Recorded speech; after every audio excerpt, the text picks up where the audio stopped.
billion years ago, Earth has changed. Down at the bottom it says, life too has evolved on Earth.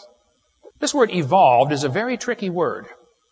I've done over 90 debates and about 7,000 radio and TV call-in talk shows, and I've learned how to win the debate on evolution in the first 5 minutes. It is so easy.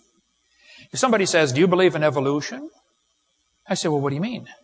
Well, you know, evolution. No, which one are you talking about? There are 6 meanings to the word. Are you talking about cosmic evolution, the origin of time, space, matter? I don't believe in that, with the Big Bang. We'll talk about that in a minute. Are we talking about chemical evolution? Because according to the Big Bang theory, the Big Bang, produced hydrogen and maybe some helium. Well, then how did we get all these other elements? You want me to believe uranium evolved from hydrogen? They'll say, well, yeah, fusion. You have fusion in stars.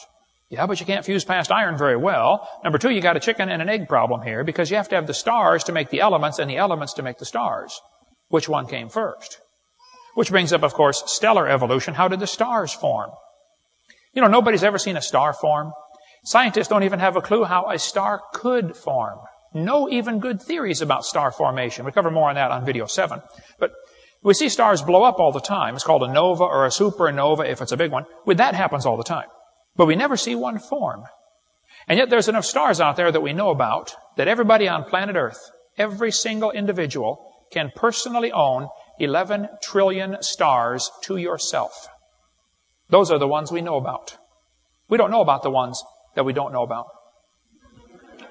Fourthly, there's going to have to be organic evolution. Life has to get started from non-living material. Nobody has a clue how that could happen. Then we're going to have what's called macroevolution. That's where an animal changes to a different kind of animal. But nobody has ever seen a dog produce a non-dog.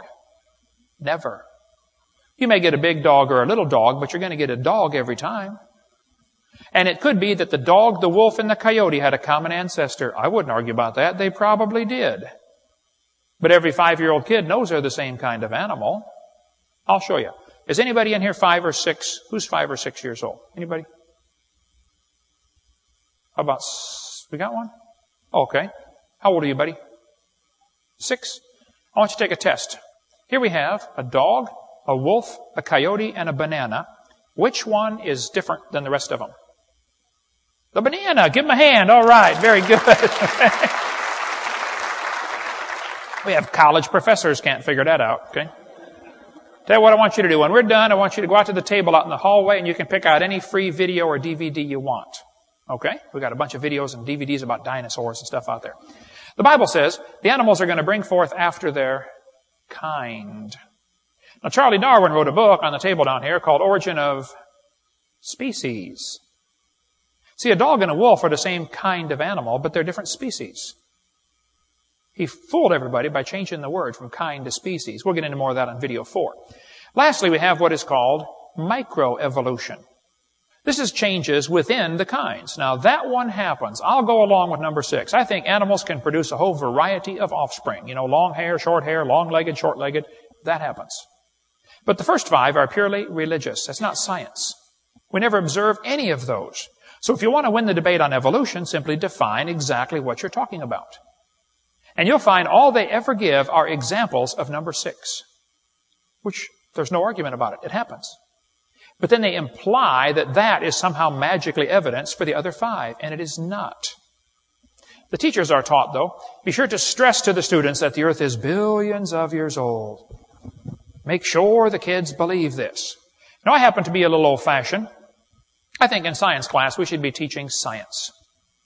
Things we can observe and study and test and demonstrate. Things like the first law of thermodynamics. The first law of thermodynamics tells us matter cannot be created or destroyed.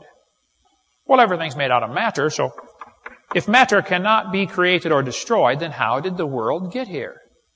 We're here, So that leaves only 2 choices. Somebody made the world, or the world made itself. There's no other choice. Well, there are a few out there on the lunatic fringe who will tell you, we're not really here at all. We just think we're here. Okay, you can forget about those folks, all right? We're here. So either somebody made the world like the Bible says, God created it, or the world just made itself like the humanists believe. It just is self-existing and not created. Well, if the world just made itself, how could this happen? Boy, the devil thought about that for a long time. And finally, one day, he came up with the Big Bang Theory. How many of you have ever heard of the Big Bang Theory before?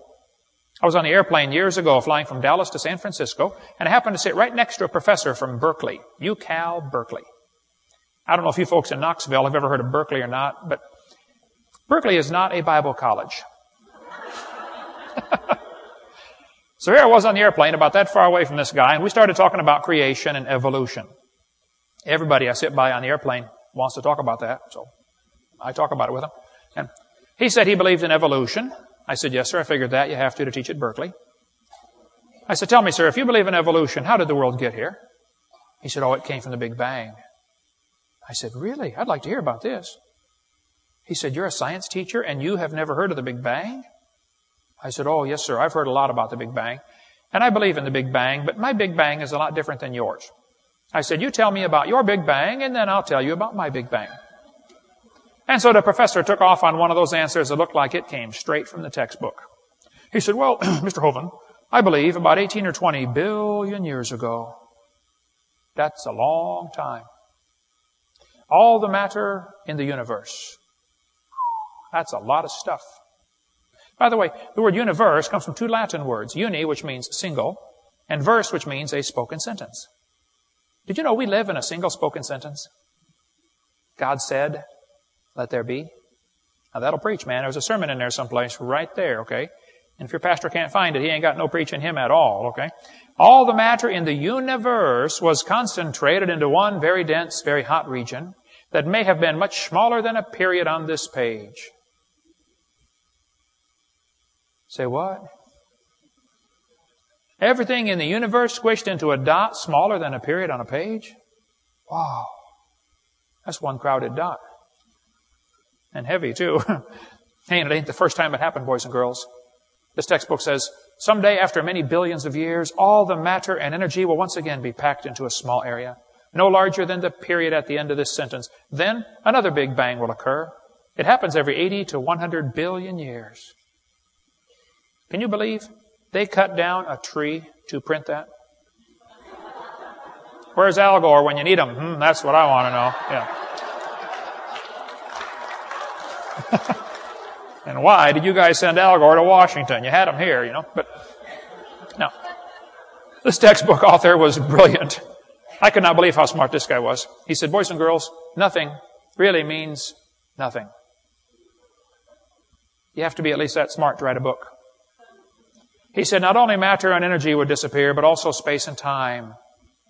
However, physicists theorized that from the state of nothingness, the universe began in a gigantic explosion. What?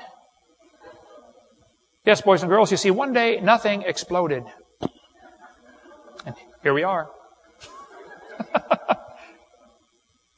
We could spend 3 days talking about the Big Bang Theory. They used to say the thing that exploded was a few light years in diameter. Then they said, oh no, it's only 275 million miles. And they said, oh no, it's only 71 million miles. They keep getting it smaller, and now they're saying nothing exploded. Wow, Discover magazine here a couple years ago said, where did everything come from? Boys and girls, the universe burst into something from absolutely nothing. Zero, nada. As it got bigger, it became filled with even more stuff that came from absolutely nowhere. How is that possible? Ask Alan Guth. His theory will explain everything. Wow, I've got to meet this Alan Guth guy. Alan Guth said in Scientific American, the observable universe could have evolved from an infinitesimal region. In the Hebrew, that's a dot. He said it's then tempting to go one step further and speculate that the entire universe evolved from literally nothing. You see, boys and girls, we all came from a dot, and the dot came from nothing. And they call that science? And put it in a science journal? I think I'd call that a fairy tale and put it in the garbage. I said, Professor, what happened to your dot? He said, well, Hovind, 20 billion years ago, all the dirt in the solar system was drawn into this little bitty tiny dot. And it was spinning. It spun faster and faster. And all of a sudden, it exploded. Big bang. And the pieces that flew off became galaxies and sun, moon, stars. And here we are, people, nothing but stardust. I said, sir, can I ask you a couple of questions, please? He said, sure. What do you want to know? We got a 3-hour flight sitting that far away from each other on the airplane. And I said, well, sir, I got a question. You said 20 billion years ago, all the dirt got together for the big squish and the big spin and the big bang.